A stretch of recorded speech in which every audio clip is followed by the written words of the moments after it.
Menangis karena bersyukur kepada Allah. Begitu banyak pelajaran yang bisa saya ambil dari masalah ini. Netizen cuma nggak seneng aja sama Gus Miftah karena mungkin kaya. Apa benar Mas adiknya Gus Miftah ya? Ya kebetulan alhamdulillah dari 5 bersaudara. Bapak Ibu dulu kerja apa Mas? Ya petani. Kulo niku bersyukur budayati elek. Mila dadi sinden. Layu dadi lonte tadi. Siapa bilang dokter itu pinter? Dokter itu goblok. Buktinya apa? Setiap orang datang ditanya, kan goblok. Okon borong. Okon borong. Es tehmu jauh kera? Masih, yo kono didol goblok. Tapi santai, dia emang polos. Cowok itu memang suka dengan cewek yang polos, baik polos pikirannya maupun polos busananya. Masalah perkara Gus Miftah ini sanksi sosial, boleh dikatakan penghinaan di depan umum, bisa masuk delik hukum pasal 310 KUHP dengan ancaman 9 bulan penjara.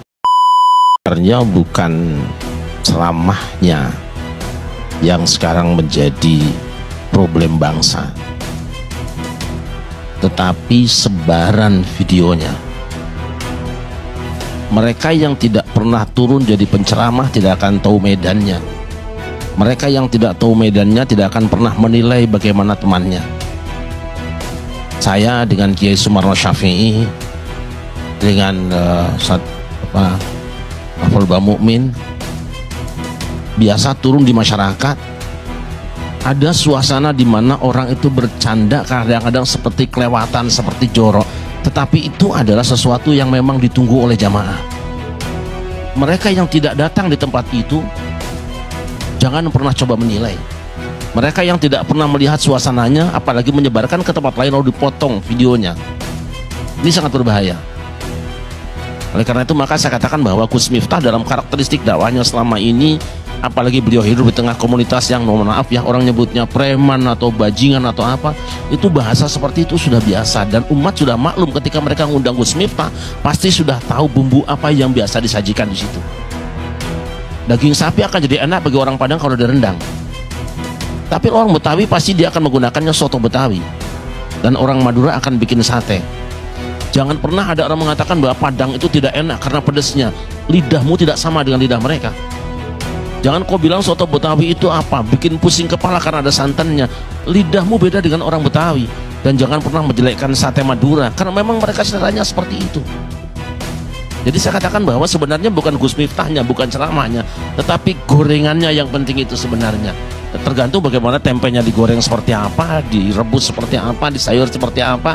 Saya menganggap bahwa itu adalah metodologi atau cara yang selama ini dirasakan oleh Gus Miftah juga jamaahnya efektif. Faktanya ketika beliau mengatakan itu, semua tersenyum, semua tertawa, bahkan si pedagangnya sendiri juga tidak tersinggung. Dia merasa tersinggung ketika dipancing oleh media kan. Kamu sebetulnya tersinggung nggak? Iyalah, lu kemarin kok tidak? Kemarin kok tersenyum? Kemarin kok tertawa dan tidak marah-marah? Andai dia marah mungkin dia lemparkan satu gelasnya kepada Gus Miftah. Nyatanya tidak juga. Saya kira seperti itu.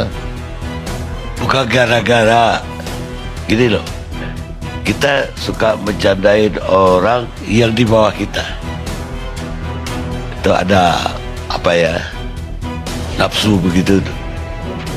Jadi kalau dia di bawah kita itu jadi bahan bulian, bahkan bahan olok-olok oleh orang yang di atasnya. Ini sifat manusia.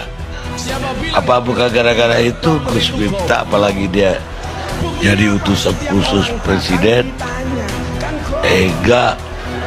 dengan lantang bilang orang goblok. Maka tadi yang saya kutip tadi, ketika dia dengan Sindan itu bilang konte segala macam, apa bukan gara-gara jumawa gitu?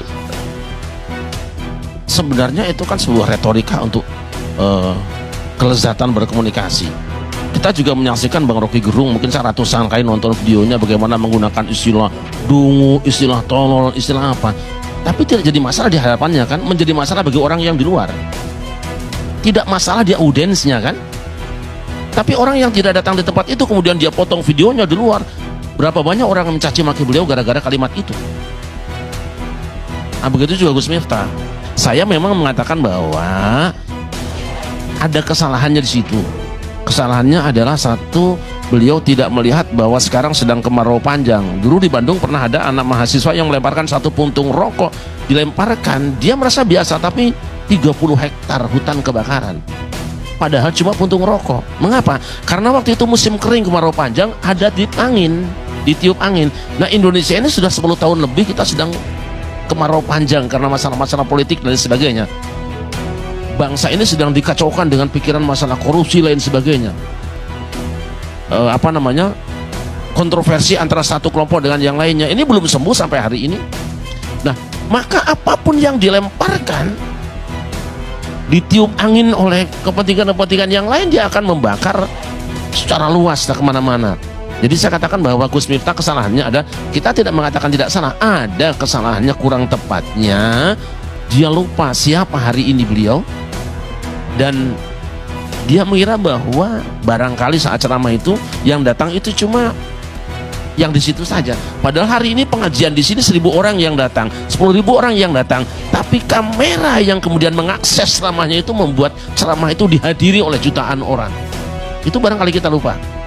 Nah, sementara ada juga orang lain, mohon maaf, yang datang di situ jangan dianggap sebagai jamaahnya semua, dan tidak semua orang yang datang juga niatnya baik. Tentu ada yang punya kepentingan lain, kan? Saya tidak menduga-duga, tapi faktanya bahwa Indonesia hari ini sedang kemarau panjang. Kemarau panjang itu sekecil apapun api, bara api dilemparkan, kalau ditiup angin dia akan mengakibatkan kebakaran yang sangat besar. Saya ingin mengatakan bahwa sebaiknya yang tidak hadir di pengajian itu tidak usah menyebarkannya. Apa kepentingannya?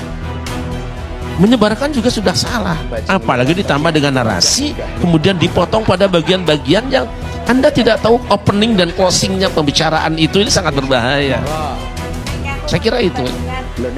Ya, coba ada beda aja tadi kalau di singgung Rocky Gerung, kalau dia bilang dungu segala macam, tapi bukan untuk orang yang di bawah strata sosial dia, tapi untuk yang di atas, sehingga ya beda nuansanya. Jadi apa tidak lebih berbahaya menyebut dungu orang yang di atas? Justru untuk publik mendugu-dugukan orang di bawah itu yang terbalik. Kalau di atas itu orang juga punya kritik macam-macam kalau kita lagi di atas. Ya, artinya gini Bang, bahwa yang kita hadapi adalah orang yang memang doyan dengan sajian itu, doyan dengan sajian itu. Andai waktu misalnya Bung Rocky mengatakan si Adungu, si Anu apa namanya, Sontoloyo misalnya gitu kan, itu dinisbatkan kepada orang yang punya jabatan lebih tinggi, kemudian dinarasikan, itu sangat lebih berbahaya karena menyangkut tentang negara. Nah, ini orang biasa saja, tapi kepentingan komunikasi dengan orang yang datang itu sangat berpengaruh dengan apa yang kita lakukan. Saya ketika ceramah misalnya dengan anak-anak, maka saya akan banyak bernyanyi. Mungkin ada yang komentar, ceramah kok nyanyi saja sih? Ketika saya ceramah di hadapan teman-teman yang kebanyakan adalah artis dangdut, saya biasa nyanyi lagu Rhoma Irama, lagu soneta, bisa dilihat di video saya. Itu yang cocok. Tapi ada yang komentar di luar ngomong, oh itu Kiai Syarif kalau ceramah nyanyi melulu. Tidak apa, tapi kita harus siap dong, harus siap bahwa apapun yang kita tampilkan bukan hanya orang yang suka, bukan hanya orang yang menyaksikan di tempat, dan bukan orang yang punya niat baik dengan kita. Itu yang saya katakan tentang Gus Miftah. Apapun yang Anda lakukan hari ini dalam kapasitas di mana Anda sebagai salah seorang utusan khusus presiden, maka akan berbeda dengan ketika Anda masih berada di bawah, tidak berada di kursi itu. Itu yang tidak disadari. Tetapi walaupun demikian, medan yang dihadapi harus juga dijaga. Jangan sampai, loh kok sekarang ngajinya berubah ya, setelah jadi utusan khusus presiden kok ngajinya kayak sambutan rapat paripurna saja. Kan jadi kecewa masyarakat juga, padahal yang ngundang itu tahu persis seperti itu karakternya. Nah, mereka yang memang tidak hadir, hati-hati ketika menyampaikan berita. Tapi yang paling penting apa? Dalam konsep Al-Quran ini, masa saya menghadapi orang banyak ya, ketika ada orang yang membawa informasi kepada Anda Maka yang wajib bagi Anda adalah tabayyun. Fatabayyanu. Ketika ada postingan, ketika ada berita, ketika ada warta yang cenderung menjatuhkan kehormatan seseorang, kamu tidak otomatis boleh ikut menjudge dia itu benar salah, kemudian melakukan satu ucapan atau tindakan yang membuat dia tambah terhina. Tabayyun dulu, 2. Tabayyun dan tasabbut, ini ayatnya 1 tapi bacanya 2. Fatabayyanu fatasabbatu. Apa tabayyun itu? Benarkah teks itu dia yang mengucapkannya? Benar, itu tabayyun. Benarkah itu yang dilakukannya? Benar, itu tabayyun. Tapi yang kedua, tasabbut. Pastikan bahwa motivasi dari dia mengucapkan itu hanya 1, tidak ada alternatif yang lain. Kalau ada alternatif yang lain, maka Anda tidak boleh putuskan dulu menyikapinya dan komentar bahwa ini A, B, C, D. Tidak boleh, itu tasabbut. Makanya kita pastikan bahwa seperti itu klarifikasi. Yang kedua, lihat motivasi. Nah, saya sangat menyesalkan banyak juga di antara kiai yang ikut berkomentar gini. Kalau kita tanya, Anda tahu nggak waktu ceramah itu kondisinya seperti apa? Anda tahu nggak rentetan kalimatnya seperti apa? Ini kan penting. Nah, apa yang kita lakukan terhadap seseorang? Saya tidak bela Gus Miftah sama sekali. Bung, saya juga dalam beberapa hal berbeda dengan beliau dan biasa kita kritik di hadapan teman-teman. Tapi satuan Anda dalam satu gerakan, kebencian kepada satu kelompok orang jangan sampai membuat kita tidak adil menyikapinya.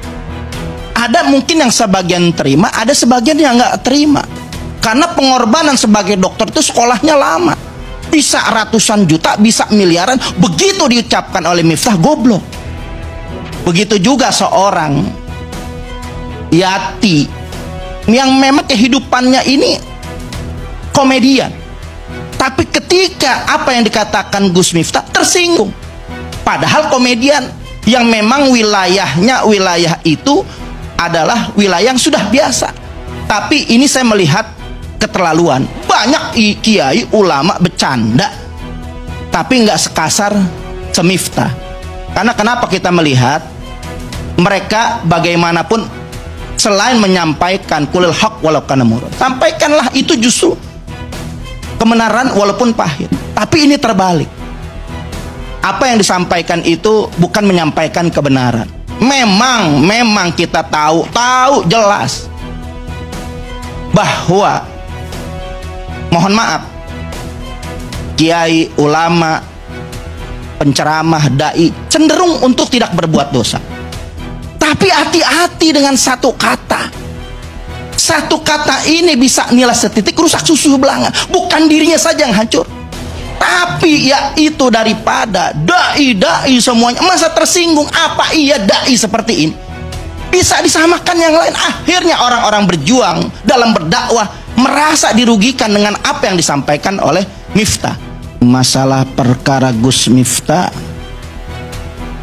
ini sanksi sosial. Kalau diberikan sanksi hukum, mungkin selesai hukuman, selesai sudah sanksinya. Boleh dikatakan penghinaan di depan umum, bisa masuk delik hukum pasal 310 KUHP dengan ancaman 9 bulan penjara. Itu nggak dilakukan karena kita melihat audiensi yang ada di sekitar itu merasa biasa-biasa saja. Tapi sanksi sosial ini bergulir terus. Apalagi seorang tokoh, boleh dikatakan tokoh agama yang seharusnya menjadi panutan. Apa yang disampaikan itu, siapapun ketika sudah membawa nilai-nilai agama, maka harus sesuai dengan apa yang diajarkan oleh Rasulullah. Bukan perkara daripada masalah es teh. Dengan kalimat pedagang es teh dikatakan goblok. Si Miftah itu harus dipenjara. Beliau ini sebetulnya ustadz atau dajjal, karena kelakuannya sering aneh-aneh. Kok teganya ya Gus Miftah mengatakan tukang es itu dengan kata-kata goblok? Saya dari awal dulu memang mempertanyakan beliau ini sebetulnya ustadz atau dajjal. karena kelakuannya sering aneh-aneh. Terus apa untungnya dengan menjelekkan orang, menghujat orang? Apa untungnya? Tidak ada. Kesenangan, kepuasan, puas menghujat orang. Untuk apa? Kalau mau dihujat, yang dihujat itu keburukan perbuatannya, bukan orangnya. Nama asli yang ada di KTP Miftahul Khairon. Panggilannya? Panggilannya Tajib. Mas Tajib ini sendiri ini apa benar Mas? Adiknya Gus Miftah ya? Ya kebetulan alhamdulillah. Ya kalau memang masih diakui tapi tempat tinggalnya di Lampung. Nah dari Lampung itu bapak saya membawa anak satu yang pertama yang ada di Palembang. Nah anak yang kedua sampai nomor 4 sampai nomor 5 saya yang terakhir itu semuanya kelahiran Lampung, di Jabung, khususnya tempatnya di sekarang jadi desa Adiluhur kalau nggak salah, desanya Adiluhur. Dulu Adirejo kan, nah sekarang Adiluhur. Dari 5 bersaudara, Pendowo 5 kabeh, lanang kabeh, tapi tinggal siji, tinggal 4. Saya yang terakhir adik dari Gus Miftah. Jadi katanya dari keluarga yang sederhana ya? Ya memang sangat sederhana Mas. Istilahnya memang ya gimana ya? Ya memang anak orang duwe kan, memang anaknya orang nggak mampu, anaknya orang istilahnya nggak punya, ibaratnya ngomong makan aja kan susah dulu zaman dulu itu kan. Bapak ibu dulu kerja apa Mas? Ya petani. Petani sawah. Bapak tani sawah, bapak mama dagang di pasar. Dagang pasar. Jadi ya untuk menghidupi anak-anaknya dari 4 bersaudara itu ya dari hasil kebun dan hasil pasar itu. Tapi kan Gus Miftah itu kan dari lulus SD itu kan dipondokkan di tempatnya adiknya bapak yang ada di Jaya Sakti, Kecamatan Anak Toha, Lampung Tengah. Terus di Pondok Pesantren Bustanul Ulum. Setelah lulus baru Gus Miftah di sana lulus SD, ya keluar dari Jabung itu lulus SD, jadi sanawiyah aliyahnya mengenyam pendidikan di sana di Bustanul Ulum, di Pondok Pesantren Bustanul Ulum itu di bawah pimpinannya Bapak Haji Sudi. Jadi saudara saya. Jadi berarti ketika ibu itu minta Gus Miftah pulang, Gus Miftah otomatis pulang. Ya lihat kondisi juga kayaknya. Lihat kondisi. Iya lihat kondisi. Kalau kondisinya memang memungkinkan ya pulang.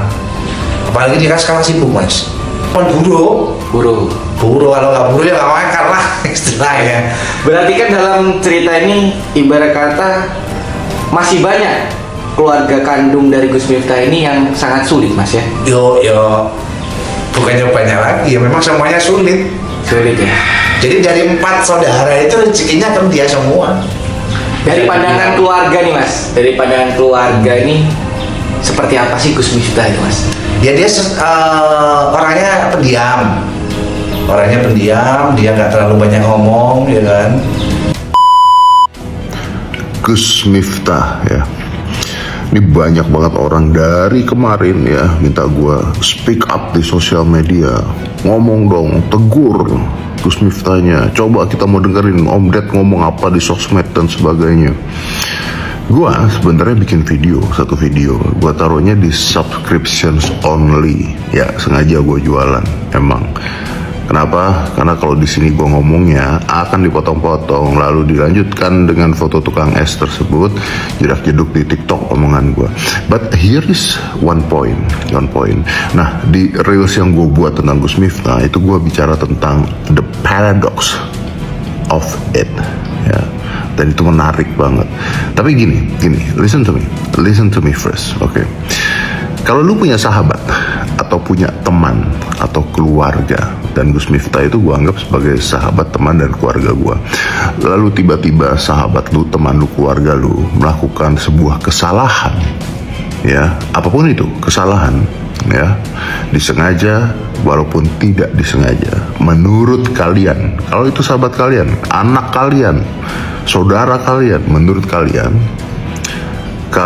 akan bikin video, komentarin, marah-marah, menegur di sosial media, atau kalian WhatsApp dan telepon orangnya? Karena gue pernah ya berbuat kesalahan dan ditelepon, dikontak langsung. bukan bikin video lalu gue sebarin di sosial media atau lalu dia sebarin di sosial media, enggak. If you have a friend, ini yang nggak dipikirin sama netizen, dan gue nggak ngerti apakah kalau kalian punya seseorang yang berbuat salah dan kalian kenal dan punya nomor WhatsApp-nya, kalian tegurnya di sosmed gitu, di IG story gitu, pakai lagu-lagu gitu. That's not what kind of person I am, okay? Not what kind of person I am. Karena gue pernah juga, jujur aja, orang yang gue anggap sahabat, lalu gue melakukan sesuatu yang dia tidak suka, dia nggak negor gue lewat WhatsApp, dia nggak nelfon gue, dia bikin konten di Instagram. Imagine that. Dan gue telepon dia, bukannya lu temen gue, punya telepon gue. Lu negur atau lu pansos? So if you want to know what I think about Gus Miftah dan gimana gue berkomentarnya yang tajam, I put it on my subs. Now you wonder what I said, right?